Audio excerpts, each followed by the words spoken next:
Hundreds of people in Mexico are infected with a mysterious illness. At least 20 have already died. Canadian scientists are joining the rush to identify the virus.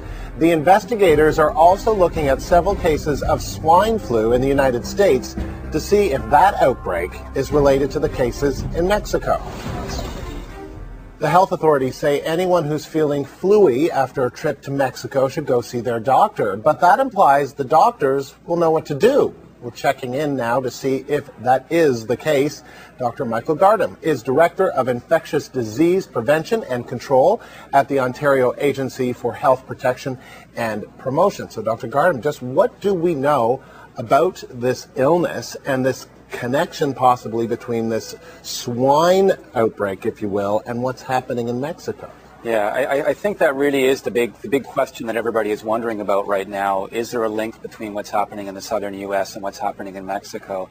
I think given the fact that the two are directly joined to each other, I think we need to start thinking about the possibility that these are all linked together. You know what? In fact, I have something to tell you, and this happens sometimes on live television. This just is breaking on our wires here. And it comes from the health minister in Mexico, Jose Angel Cordova, who has said an outbreak of flu deaths in Mexico in recent days was caused by swine flu. It's a virus that mutated from pigs and then at some point was transmitted to humans. This according to Mexican television that's coming through to us via Reuters. So now that we know that, what do you think? Well, so as I said, I think what that means is we know already that the States had a novel influenza virus, something new that we haven't seen before. We know in the States we had evidence that it was transmitting person to person. If that's linked to what's going on in Mexico, then clearly we have a very large outbreak of a new influenza strain.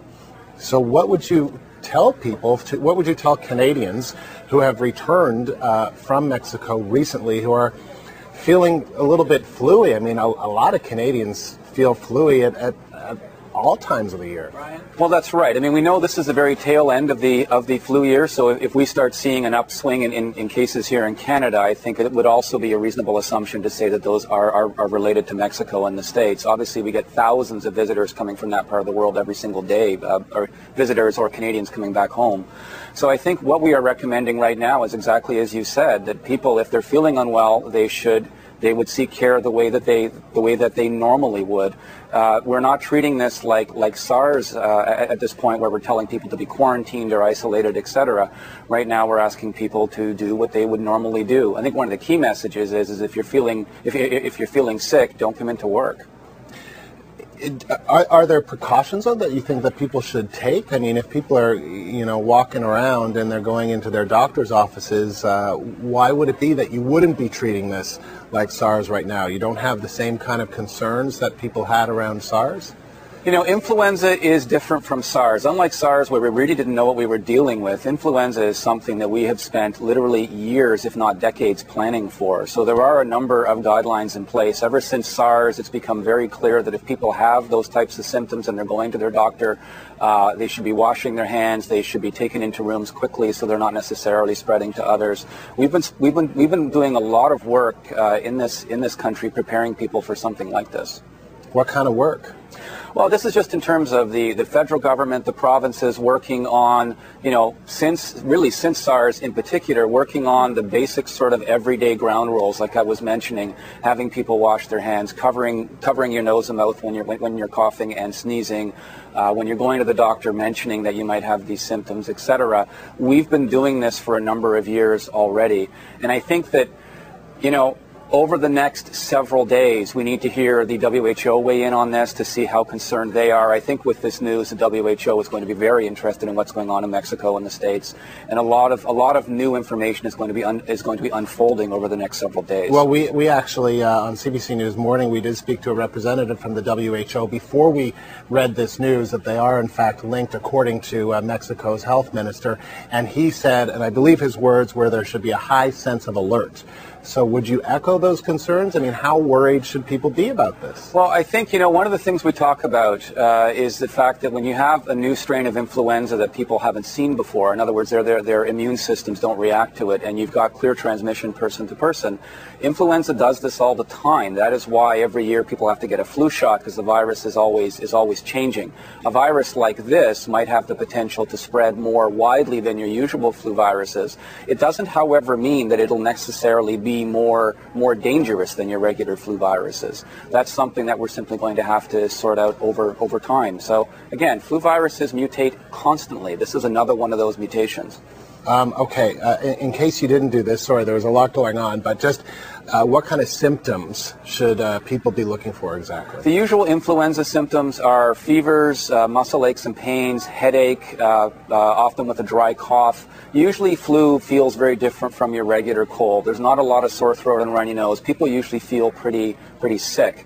The other thing I want to mention about this virus, there's been a lot of news about resistance to antiviral drugs. This particular virus is actually sensitive to the antiviral drugs that people have been stockpiling over the last several years as well. So what does that mean?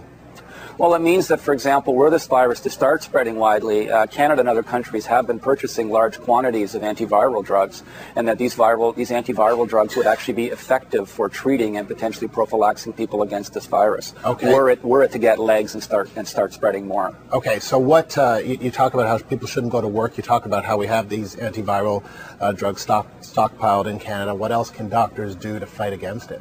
Really what we're saying to doctors right now is that if people are coming to your offices with these kinds of symptoms, you would treat them the same way you've been treating people for the last 5 years. If you think they might have influenza symptoms, you would be testing them for influenza. If you felt it likely enough, you would actually be potentially treating them for influenza. There isn't any specific guidelines beyond that at this stage. We have to understand that this news broke only about 4 days ago, so we are learning information daily as this goes on, and I have no doubt by the end of the weekend we'll have much more information to talk about. When we've been talking in the past a lot about avian flu, and when there have been cases of that in British Columbia and other places, there's been a wide cull. Do you think at this point there should be a cull of some swine in California, where there appears to have been a case of swine flu? And also, the next question is, should people stay away from pork? And so the answer to both of those is definitely no. Influenza viruses typically come from birds. They may come from pigs as well. But once you've got a virus which has mutated to be able to go person to person easily, that connection to pigs and birds really doesn't matter anymore.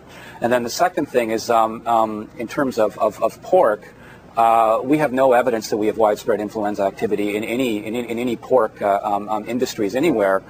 So there really is no issue there. The issue here is that you've got a virus which originally came from birds and from pigs, which has now mutated to be able to spread person to person. Dr. Gardam, good of you to come in and clear all of this up for us. Appreciate it. You're welcome.